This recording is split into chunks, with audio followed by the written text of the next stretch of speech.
Mungkin boleh kasih contoh konkretnya Romo. Contoh racun yang jangka pendek dan jangka panjang seperti apa? Bau badan aja kok bisa orang eksplosif seperti itu. Eksplosif marah. Nah, eksplosif marah seperti itu tidak mendadak loh. Pelan-pelan itu. Pelan-pelan dan akumulatif. Orang yang sudah kena keracunan, dia juga punya gejala. Kalau root cause-nya nggak tahu, gejalanya dulu dah. Root cause-nya radang yang nggak tahu di mana, tapi badan ini panas. Panas dulu, kasih panadol. Gitu kan. Jadi kita harus tahu gejalanya dulu. Ada yang kadang-kadang kesel, cepat marah, reaktif, ada yang ketagihan makan, ada yang merasa salah melulu,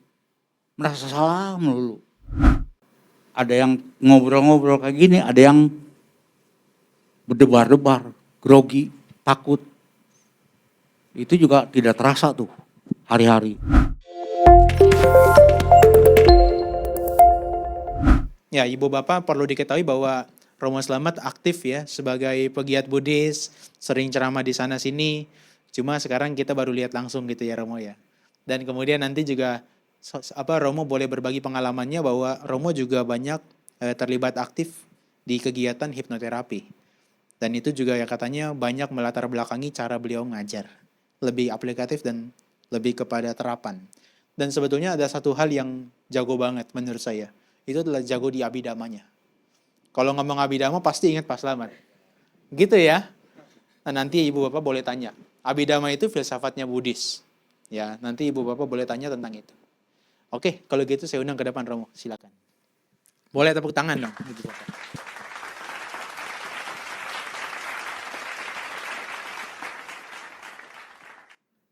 Mikrofonnya di situ Romo, boleh dipakai. Oke. Izin duduk ya, Ibu Bapak dan teman-teman sekalian ya. Sekarang 10.08, saya punya waktu 20 sampai 25 menit. Sudah kedengaran ya? Selamat pagi ya Ibu Bapak. Oke. Kenal ya. Ya. Romo, ini kita ada sesi hari ini detoksifikasi pikiran. Tadi sudah saya kasih bocoran 3 pertanyaan yang mau dijawab. Barangkali Romo boleh sapa dulu teman-teman yang ada di sini, kemudian sambil langsung jelaskan terkait dengan apa itu detoksifikasi pikiran, Romo. Selamat pagi Ibu Bapak, teman-teman semua. Saya bilangnya teman-teman juga ya. Boleh. Biar sama. Ya. Jadi saya ikut awet muda. Iya, karena udah zaman milenial. Jadi ini merupakan kesempatan yang bagus diundang oleh Bapak Johan untuk Go Mindful. Kenapa saya utamakan begitu? Karena Go Mindful ini bergerak bukan hanya pada sektarian ya, luas sebenarnya ya. Saya terinspirasi juga dengan di Jakarta. Di Jakarta itu ada satu organisasi namanya Golden Space. Golden Space. Nah, Golden Space ini dia memasarkan tentang mindfulness. Tapi dengan cara mereka. Dengan interpretasi mereka. Orangnya banyak dari eksekutif, kemudian dari luar negeri. Banyak dan banyak para pegawai yang mengambil itu. Saya pikir Go Mindful ini cerah ya ke depannya ya. Bagus sekali Pak Johan, congratulations ya. Iya. Nah, pada kesempatan ini saya akan sharing tentang detoksifikasi pikiran. Detoksifikasi pikiran. Ya. Apa itu detoksifikasi pikiran? Kan selama ini teman-teman pasti tahu bahwa manusia itu ada batin, ada jasmani ya. Ada badan, ada kata orang-orang jiwanya lah begitu ya, yang halusnya ya. Nah, badan aja detoksifikasi ada nggak? Ada ya. Dan sudah umum, ada yang dengan jus, buah, sayur, ada yang kopi, ada yang dengan aromaterapi, ada yang dengan spa, ya kan dikombinasikan. Itu semua untuk fisik. Perlu fisik itu, ya. Dan sudah banyak caranya, banyak sekali. Bahkan ada yang sampai diet ya. Ada yang sampai diet juga ada. Nah, detoksifikasi pikiran bagaimana? Jadi pikiran kalau sudah terkena racun, ya, pikiran terkena racun, racun itu apa nanti saya jelaskan sedikit ya. Nah, ini pikiran kalau sudah terkena racun, maka itu harus dibersihkan. Dan kalau yang sudah bersih harus dijaga, jangan sampai keracunan. Dua-dua, artinya mencegah dan mengeliminir sedikit demi sedikit secara bertahap. Begitu ya, jadi detoksifikasi pikiran seperti itu. Nah, kemudian racun itu apa?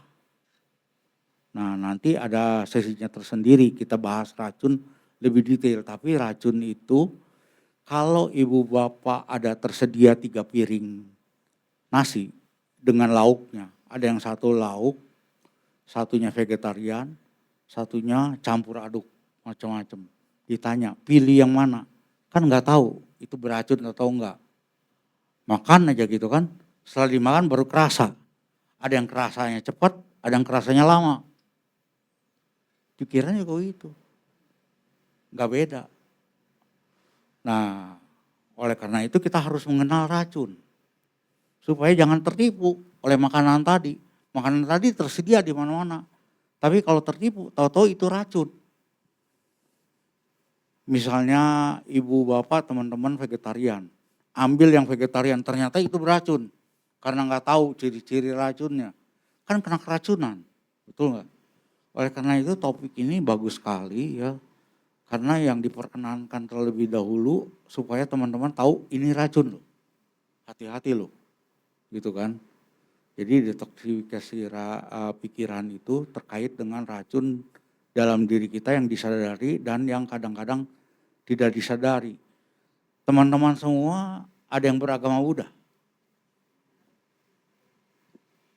Ada. Yang beragama Buddha boleh angkat tangan? Boleh angkat tangan. Oh, oke. Yang di luar agama Buddha? Ada.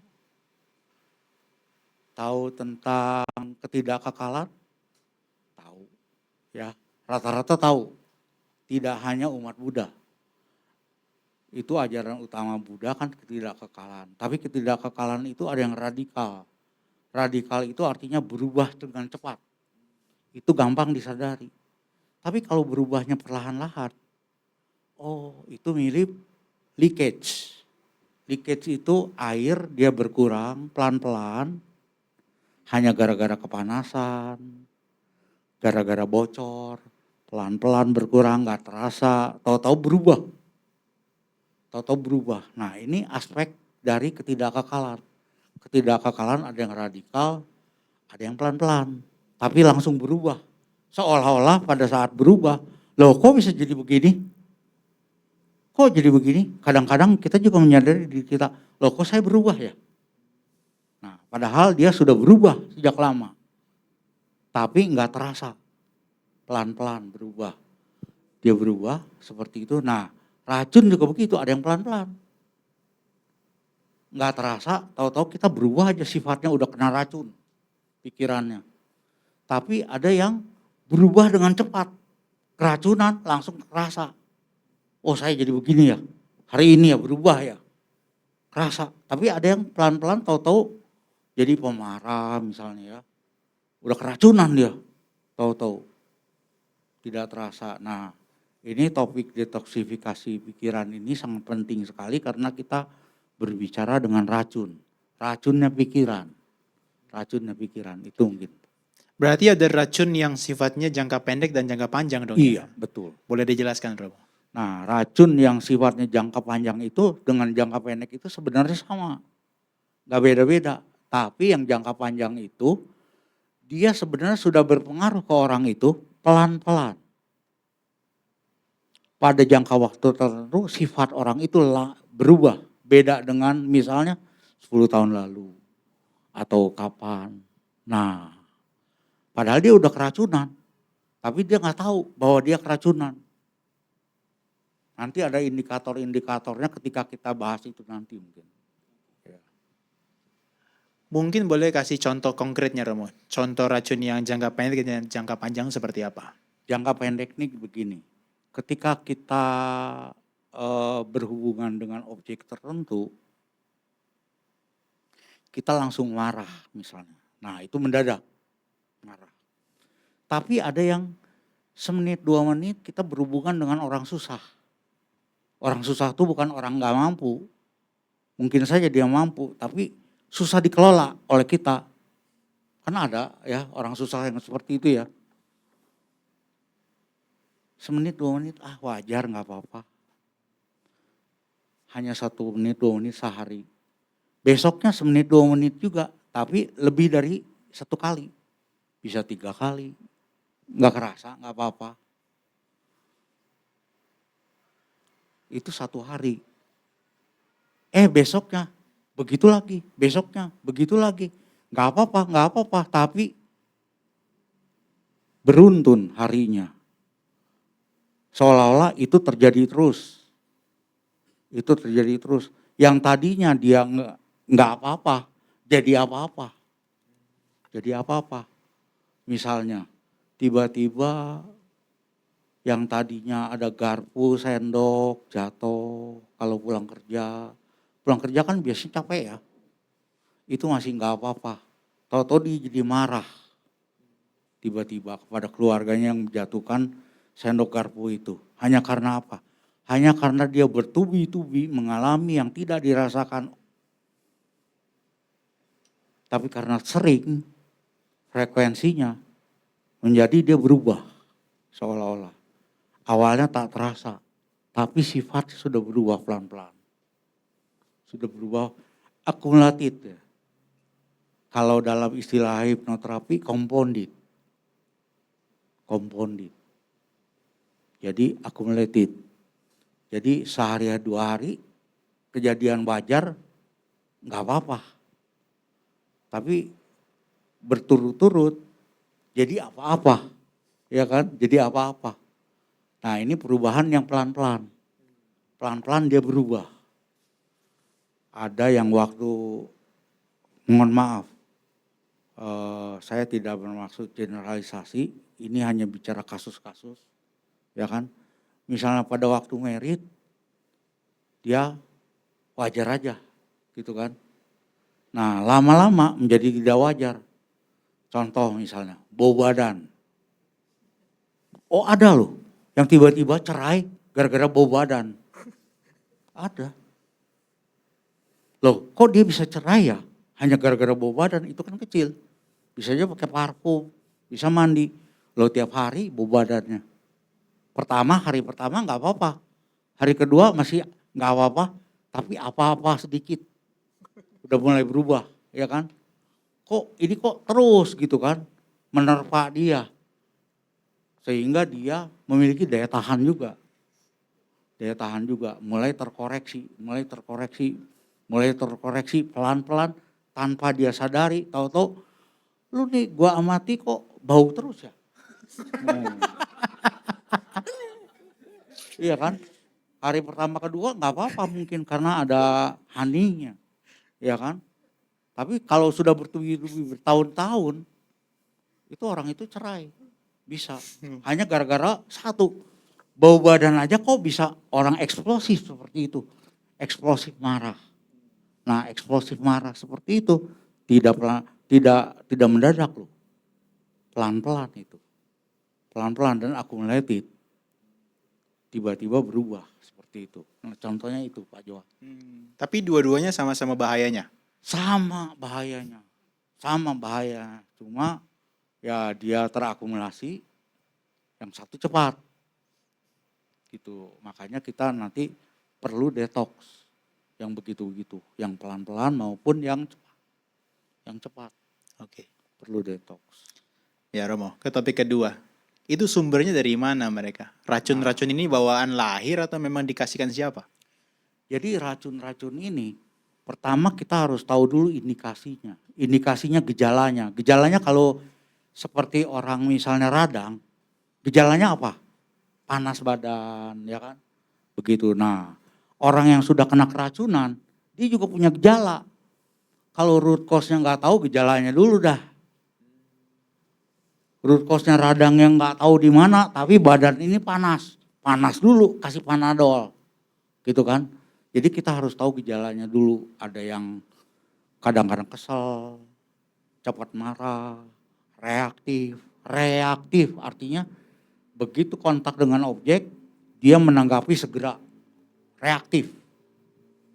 Apalagi kalau reaktifnya dengan faktor batin yang negatif, ya kan? Ada yang ketagihan makan, ada yang merasa salah melulu, merasa salah melulu. Nah, ya jadi ada yang fobia, ada yang ngobrol-ngobrol kayak gini, ada yang berdebar-debar, grogi, takut. Itu juga tidak terasa tuh hari-hari. Jadi rasa bersalah, rasa kecil, ya. Kemudian stres, depresi, nah itu masuk di dalamnya. Masuk di dalamnya, udah keracunan lah. Ya kan, racunnya racun udah tingkat berat gitu kan. Ada juga yang masih ringan-ringan yang seperti dari kesal, gerah, kok gini-gini terus ya. Nah udah mulai bosan. Rasa bosan kadang-kadang dalam kehidupan rumah tangga bisa muncul juga. Dia keracunan tanpa diracuni.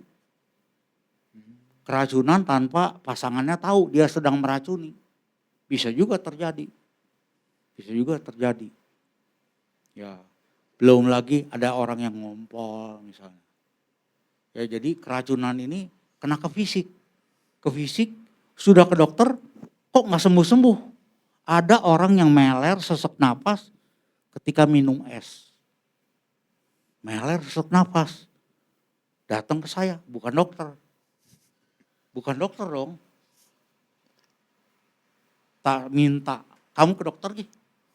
Nih dokter hebat. THT-nya sana. Ternyata dia masih begitu juga. Nah, ini kan ada sesuatu nih. Mungkin ada faktor batin yang pengaruh ke fisik. Yang pengaruh ke fisik. Itu namanya dalam istilah kedokteran penyakit psikosomatis. Psikosomatis. Ya, jadi itu efek dari pikiran kena ke fisik. Nah, riset-riset mengatakan bahwa segala sesuatu gejala pikiran yang terjadi itu pasti kena ke fisik dan bisa dirasakan di fisik. Ada. Jadi ada ngaruh ke fisik. Ngaruh ke fisik. Ngompol. Ya, kemudian ada yang tekanan darah tinggi. Gula. Nah, orang kan gula kan katanya penyakit keturunan. Jantung keturunan. Padahal dalam statistiknya nggak ada loh. Nggak ada. Itu hanya bisa-bisanya dokter. Ayah kamu gula nggak? Gula. Nah, mainnya main statistik. Tapi root cause-nya dari penyakit itu nggak ada risetnya. Baru kemungkinan pikiran, kemungkinan makanan, gitu kan. Baru kemungkinan. Tapi yang diriset oleh orang adalah statistiknya. Dan statistik itu menjadi pusat kebenaran. Yang root cause-nya yang sebenarnya problemnya yang harus diberesin. Tapi dia hanya dari penampilan luar, statistik. Ya kan? Nah, tapi indikatornya udah ada seperti itu. Saya kan kalau ke dokter kok nggak mengalami perbaikan ya? Nah, artinya kita harus mulai curiga, jangan-jangan saya keracunan pikiran. Indikatornya itu. Indikatornya itu. Terus misalnya dia, mohon maaf nih, misalnya dia seorang perempuan. Kok merasa dirinya, kok perempuan kayaknya nggak cocok deh, ini better laki-laki deh. Nah, artinya apa? Dia sudah mulai mengadop suatu pemikiran, kita sebutnya belief. Belief kita sebutnya. Pemikiran bahwa perempuan itu lebih rendah loh dari laki-laki. Nah, kadang-kadang ada yang berpikiran seperti itu sehingga ketika dikasih job itu dia pertanyakan ke jenis kelamin dia dan dia merasa nggak nyaman. Saya nggak cocok nih kayaknya nih. Nah, ada yang nggak enak kayak begitu, itu menjadi penghambat. Ada yang keracunan nih, keracunan doktrin. Keracunan doktrin itu namanya imprint, doktrin yang masuk ke diri kita yang kita nggak tahu. Jadi pegangan kita. Saya kan pendidikannya SMA, belum lulus S1. Wah nggak mampu S1. Nah nggak mampu S1 membuat dia nggak nyaman. Keracunan doktrin harus S1. Padahal dia belum S1. Padahal nggak ada kamusnya. Ya kan? Nah itu hal-hal yang seperti itu. Jadi indikator-indikatornya itu orang selingkuh misalnya. Nah itu kan indikator di luar. Betul nggak? Tapi ada keracunan. Dia nggak merasa puas dengan pasangannya. Sehingga dia mencari keluar. Nah ini akibatnya terhadap anak-anak mungkin adiksi game. Orang-orang mungkin tidak pandang umur, game itu bisa adiksi. Bisa juga rokok. Ya, jadi adiksi dia. Gitu kan. Kalau tadi yang obesitas, makanan jadi adiksi dia. Nah padahal dia butuhnya bukan itu. Butuhnya perhatian mungkin. Ketika root cause-nya perhatiannya diberesin, beres semua gitu kan. Tapi indikator-indikator itu menyatakan kepada kita bahwa ini pasti ada kena keracunan. Root cause-nya belum tahu. Keracunannya udah tahu gitu kan. Nah, jadi indikator gejala dari keracunan itu mirip indikator luar. Yang kelihatan, terasa gitu kan. Dan terjadi gitu kan. Itu belum tentu root cause-nya. Tapi sudah terjadi kepada kita. Nah, kita harus alert. Alert, ini saya keracunan nih, tapi nggak tahu penyebabnya. Nggak apa-apa, yang penting tahu dulu gejalanya dulu. Kalau tahu gejalanya kan ada gejala darurat itu misalnya kalau seperti tadi panas, darurat pakai Panadol. Root cause-nya belum tahu. Baru dia ke dokter, konsultasi dengan dokter. Dokter akhirnya membuat anamnesa. Anamnesa itu artinya penyebab root cause-nya apa. Sehingga obatnya lebih spesifik lagi. Lebih detail lagi. Pada tahap-tahap darurat memang gejalanya dulu diberesin. Gejalanya dulu nggak salah juga, nggak apa-apa.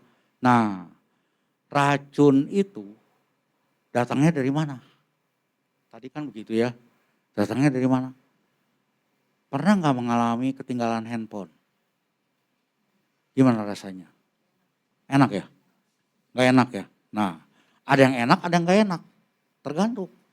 Dari handphone itu enak karena apa biasanya? Ada berita-berita gini-gini, hoax gitu kan. Nah, udah kena racun dia. Atau dia jadi emosional, bisa juga. Ya kan, karena banyaknya berita hoax. Melalui media sosial, melalui WhatsApp, Facebook, Instagram. Kalau Instagram dengan WhatsApp masih bisa manageable. Tapi kalau namanya Facebook, itu tidak bisa di-manage. Di broadcast langsung masuk. Nah, kalau itu beritanya berita yang negatif semua, pikiran kita akan terbawa nanti secara pelan-pelan. Lebih mudah bereaksi negatif. Lebih mudah bereaksi negatif. Jadi pertama adalah berita-berita media sosial. Itu hati-hati. Kemudian tontonan. Sekarang kan virtual reality sudah mantap ya. Ya kan, itu harus dicermati juga. Pilih-pilih. Ya, kita harus pilih-pilih. Kalau tidak, itu menjadi sumber nanti. Ya. Terus cerita dari teman, cerita dari siapa, gono gini, dari omong-omong. Tadi dari media sosial, kemudian dari virtual reality teknologi, ya kan. Kemudian dari cerita-cerita, ya kan. Cerita-cerita itu bisa menjadi imprint.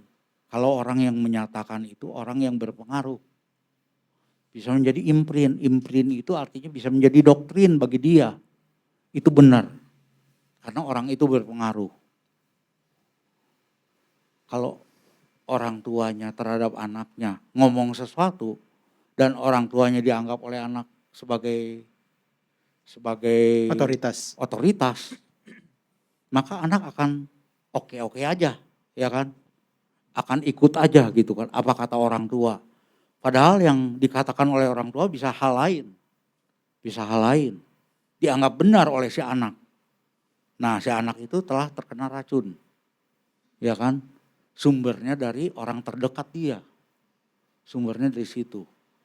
Jadi kita apalagi zaman sekarang ibu bapak semua sibuk, teman-teman semua sibuk, pakai Mbak Sus ya kan. Tidak merendahkan Mbak Sus loh, ya kan. Tapi be aware, itu salah satu sumber dari racun yang tidak diketahui oleh orang tua ketika orang tua bekerja. Ya kan? Hati-hati yang itu. Apalagi dia kalau sudah dekat dengan si susternya dan suster menjadi figur otoritas dia, akan menjadi makin hebat.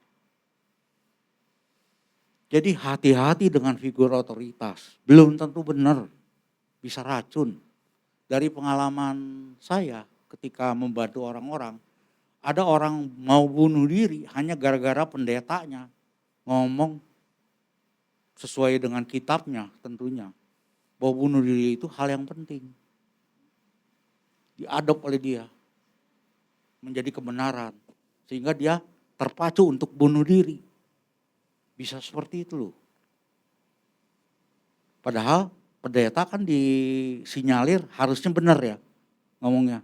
Nah itu bisa nggak benar, hati-hati, cermati sekarang. Cermati. Ada paham-paham tertentu memang tidak boleh men-challenge pendeta. Ya kan, itu kan satu sikap hormat kita. Tetapi ada hal-hal pernyataan yang harus dicermati. Yang kadang-kadang seperti kitab suci aja kalau kita baca separoh misalnya tidak full, itu bisa mispersif, ya kan. Nah hal-hal yang seperti itu hati-hati. Ya, jadi orang figur otoritas bisa menjadi sumber.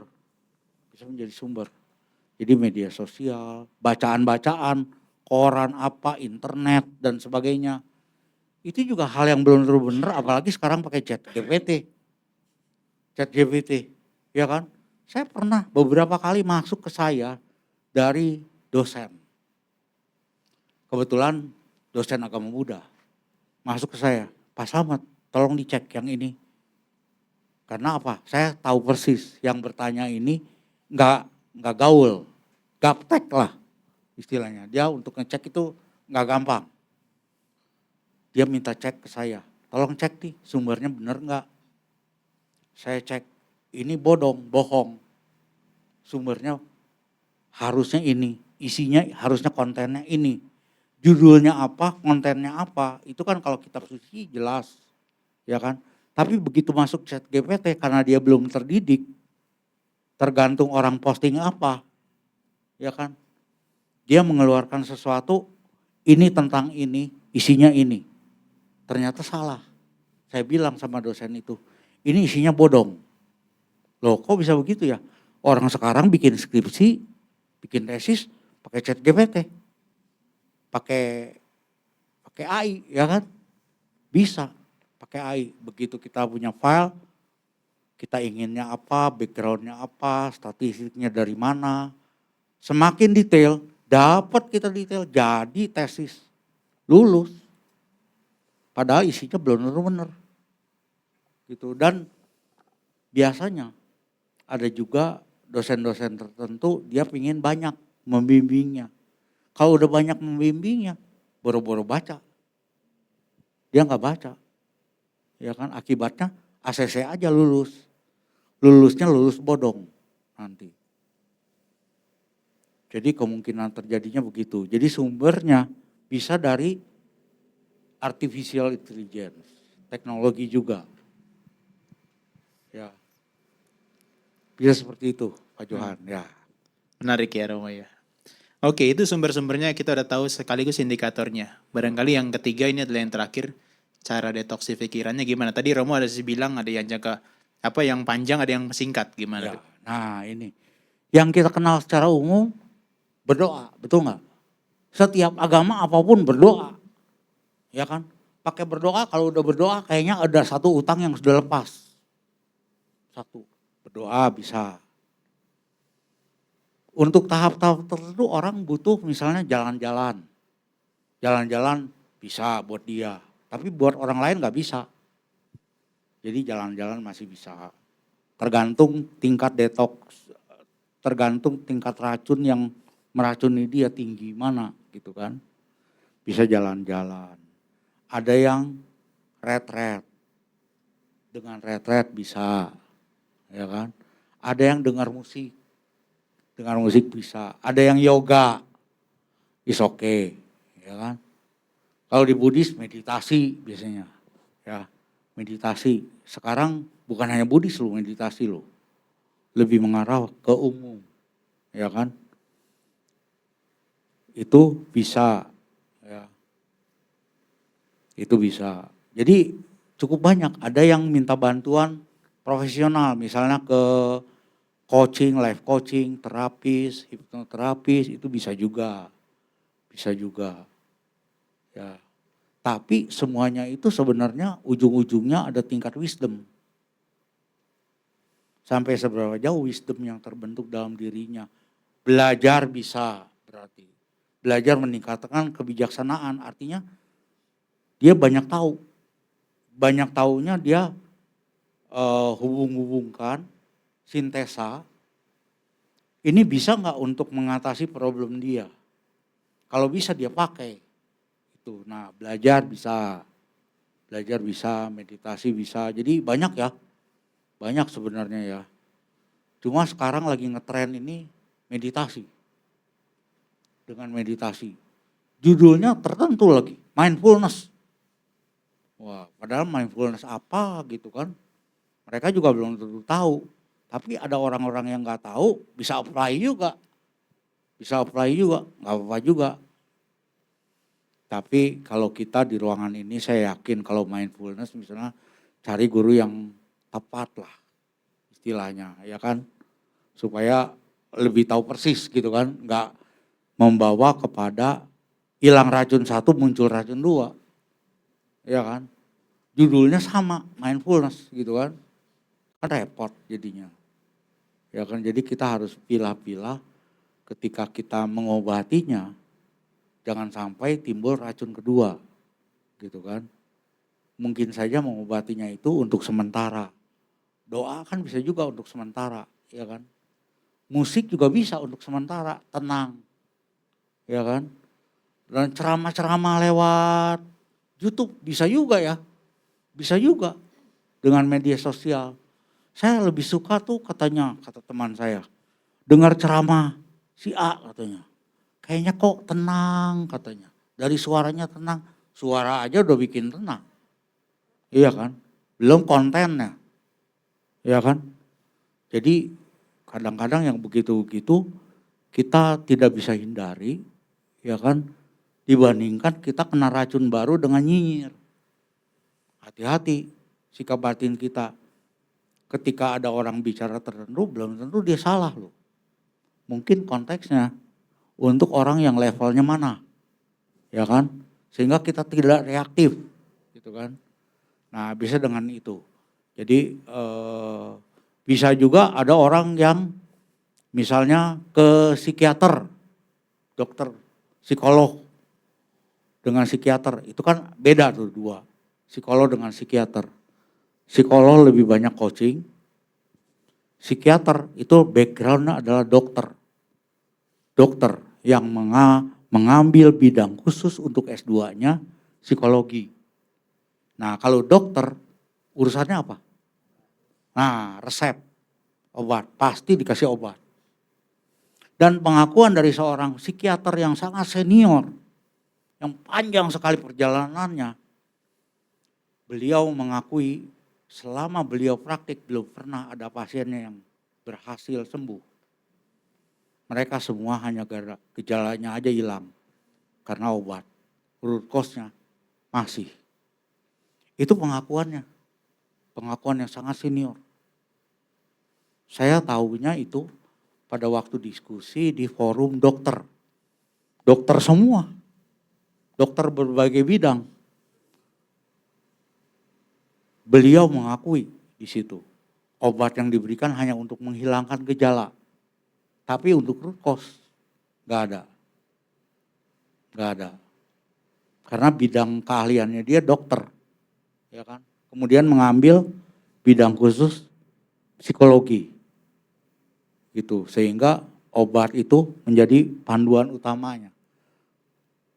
Panduan utamanya. Tapi untuk hal-hal orang-orang tertentu kalau butuh cepat bisa juga.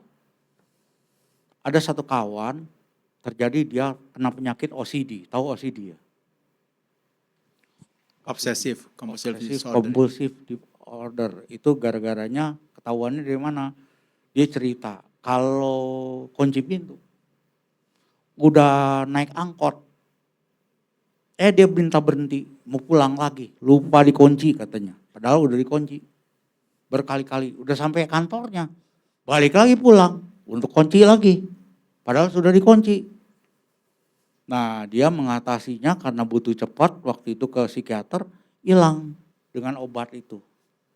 Tapi setelah obat itu selesai, muncul lagi, obat lagi, itu lagi. Akhirnya menjadi hilang satu, tumbuh baru, ketagihan pada obat itu. Ya kan? Ketagihan kepada obat itu. Itu diselesaikannya dengan mindfulness. Selesai, sembuh total. Dengan mindfulness, sembuh total. Itu pun bertahap. Bertahap.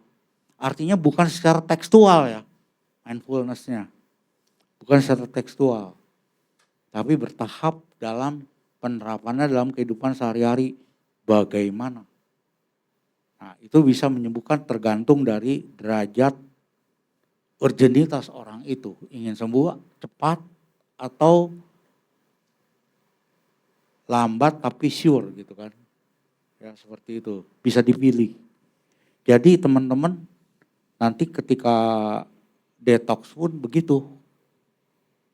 Kalau saya akan sharing nanti untuk latihan untuk detoxnya itu berlaku untuk pelan maupun cepat. Pelan-pelan aja gitu atau cepat. Ya. Kalau itu dilaksanakan pasti terjadi. Gitu.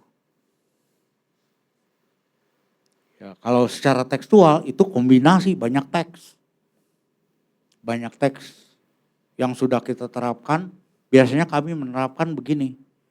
Ada pasien itu kami bilangnya nggak boleh pasien karena saya bukan dokter. Klien bilangnya begitu. Karena bukan dokter bilangnya klien. Nah, kalau klien ini disembuhkan dengan metode tertentu yang sudah diajarkan cepat. Tapi ada metode yang kadang-kadang tidak diajarkan. Nah, tidak diajarkan itu harusnya diajarkan kan. Tapi belum boleh diajarkan. Harus diteliti dulu. Nah, harus diteliti dulu, minta izin kepada kliennya.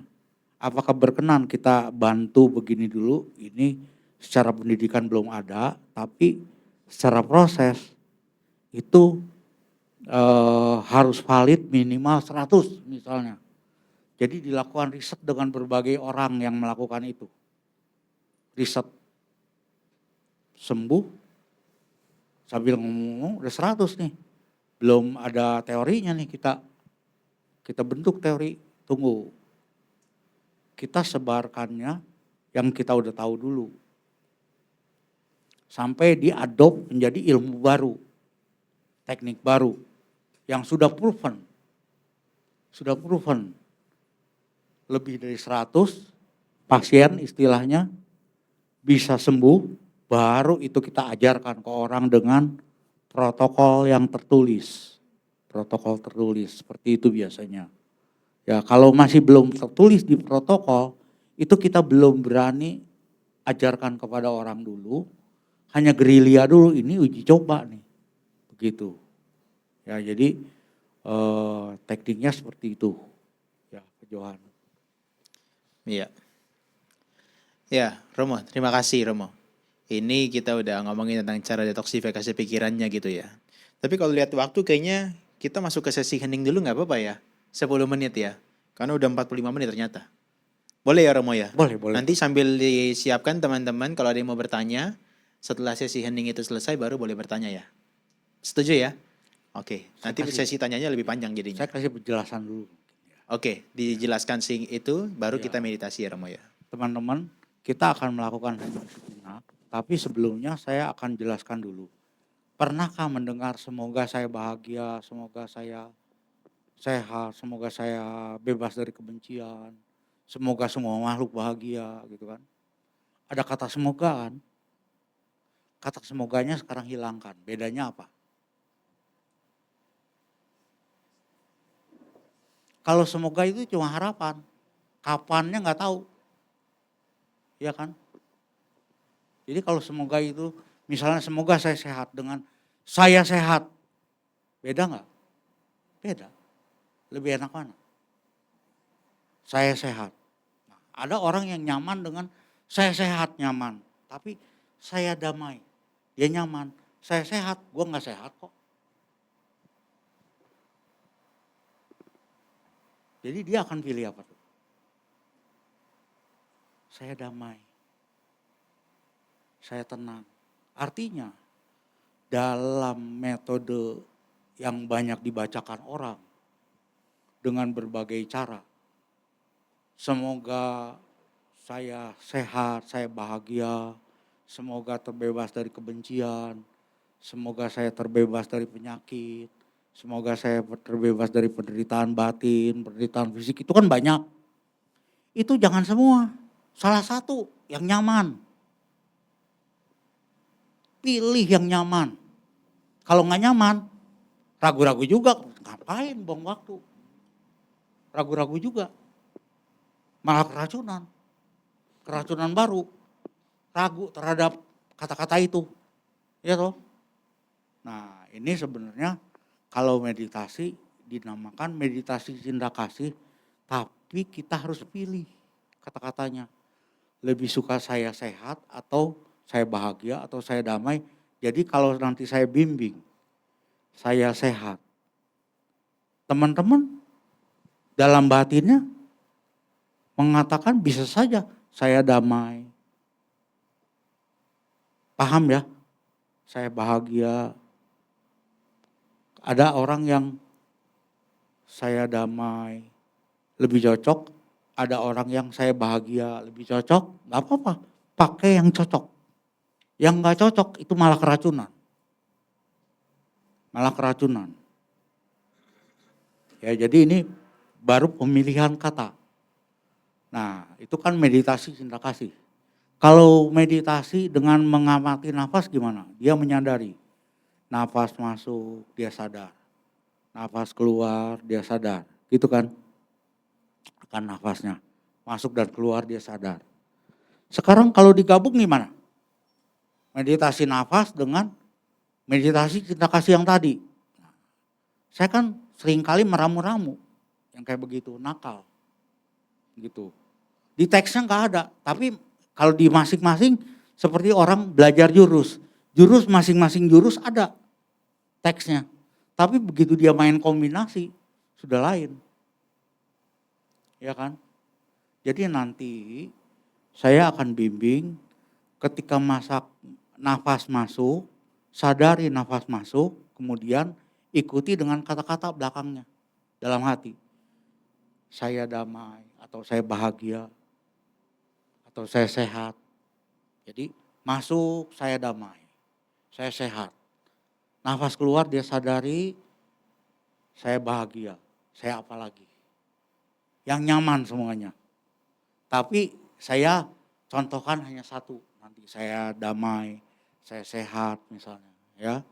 Tapi teman-teman bisa kreatif sesuai dengan nyamannya. Mungkin kata-kata saya gak cocok buat teman-teman. Tapi menyadari nafasnya sama gak? Sama. Ketika nafas masuk, sadari nafas masuk. Panjang, pendek, ketahui. Sambil begitu sudah berakhir, biasanya kan nafas keluar. Kita pakai tadi, kata-kata tadi. Saya sehat, nafas masuk. Saya sehat, nafas keluar. Saya sehat, begitu. Nah ini sudah kombinasi. Kombinasi antara menyadari nafas dengan konseptual tentang meta tadi. Cinta kasih ya, cinta kasih. Nah di antara nafas masuk, nafas keluar, kata-kata saya sehat, saya damai dan sebagainya. Pikiran kita bisa ngaco. Bisa ngaco. Betul gak? Bisa menyimpang. Bisa menyimpang. Itu ada yang disadari langsung, ada yang gak sadar juga. Bisa menyimpang. Nah orang biasanya kalau tekniknya dia samatha, ketenangan, dia langsung tarik ke masuk, saya sehat, begitu. Nah, bagi kita nanti latihannya teman-teman, apapun yang hadir di situ perasaannya, terima. Oh, ada perasaan ini, ada perasaan ini, ada galau, ada sedih, ada senang. Sadari itu. Nah, ini sudah kombinasi dengan vipassana. Menyadari perasaan. Sadari itu. Accept that dalam satu ajaran Buddha, timbulnya kita pembebasan racun, pertama kali triggernya adalah bukan menghindari racun. Tapi kita menerima apa adanya racun itu ada.